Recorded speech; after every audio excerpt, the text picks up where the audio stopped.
Open any project you've ever worked on and run one command, git log.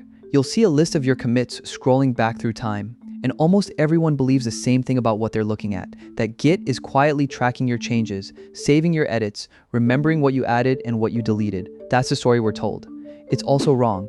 Git doesn't track your changes, it takes photographs. And once you see what's really happening underneath, the commands that used to scare you, merge, rebase, detached head, stop being magic, and start being obvious. Here's the mental model most of us carry. You write some code, you commit, and Git stores the difference, the diff, between this version and the last one. A long chain of changes stacked on top of each other. And to show you any old version, Git replays those changes backwards. It's a reasonable guess. It's even how a lot of older version control systems actually worked. But it is not how Git works. Git doesn't store the steps between versions. It stores the versions themselves, complete snapshots of your entire project, one for every single commit. To understand how, we have to go all the way down to the bottom, to the one idea the whole system is built on. When you add a file to Git, it does something simple. It takes the contents of that file, runs them through a hash function, and gets back a 40-character fingerprint, a long string of letters and numbers. That fingerprint becomes the file's address. Git compresses the contents and files them away. And the name it files them under is that fingerprint. Git calls this stored object a blob. Now here's the first piece of magic. The fingerprint is calculated from the contents. So if two files contain exactly the same thing, they produce exactly the same fingerprint, which means Git only ever stores them once.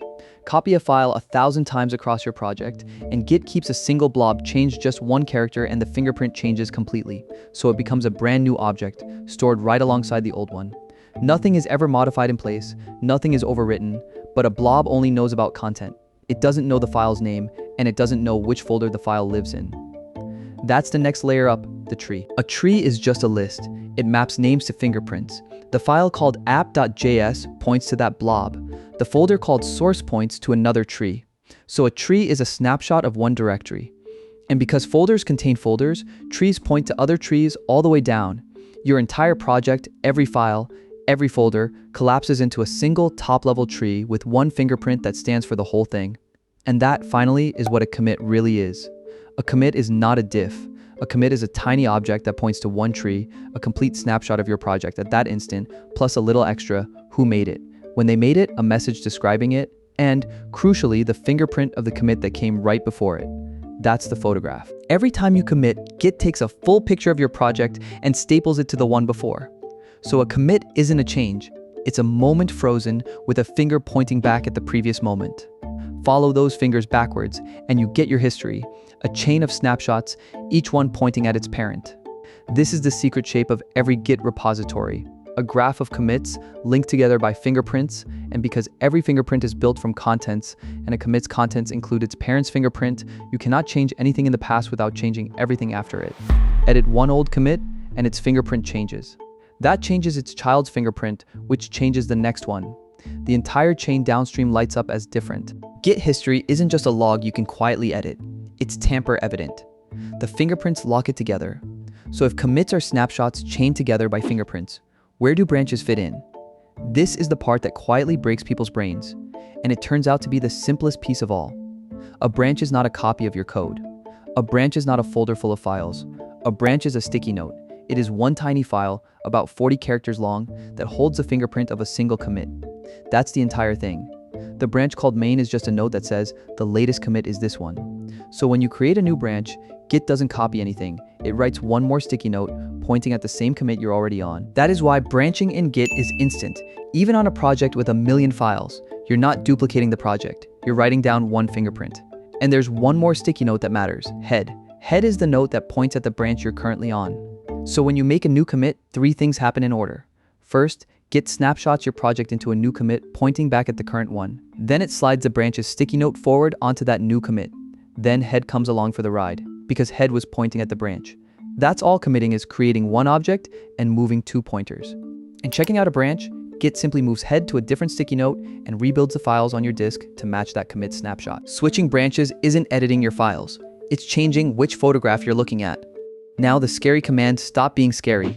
Take a merge. You've got 2 branches that have drifted apart, 2 sticky notes pointing at 2 different commits. Git finds the most recent commit they both share, their common ancestor, looks at what changed on each side since then, and combines it into one new commit. The only thing special about a merge commit is that it points back at two parents instead of one. Two fingers pointing backwards, marking the spot where the history rejoins, and rebase, the command everyone is terrified of. Rebase does not move your commits. It can't remember. A commit's fingerprint is locked to its contents and its parent, so a commit can never truly change. Instead, Rebase takes each of your commits and replays them one by one on top of a different starting point, creating brand new commits with brand new fingerprints. Your old commits don't disappear, they're just abandoned. Sitting there with no sticky note pointing at them anymore. That's what people mean when they say Rebase rewrites history.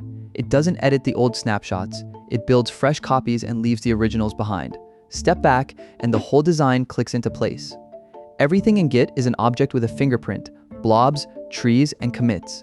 Identical content is stored exactly once. History is a chain you can't secretly alter. Branches are free because they're just labels. And because every clone copies the entire graph of objects, every developer's laptop holds the complete history. No central server required. That's why Git is distributed, that's why it's fast, and that's why almost nothing you commit is ever truly lost. Even deleted commits sit quietly in the database, fingerprint intact until Git eventually cleans them up. So here's the real picture. You were never editing a pile of files. You were building a graph of immutable snapshots, each one fingerprinted by its own contents, each one chained to the one before. Branches are sticky notes, head is a sticky note pointing at a sticky note, and every command you run is just creating objects and sliding pointers around. Git isn't tracking your changes. It's taking photographs, and once you can see the album, you'll never be afraid of it again.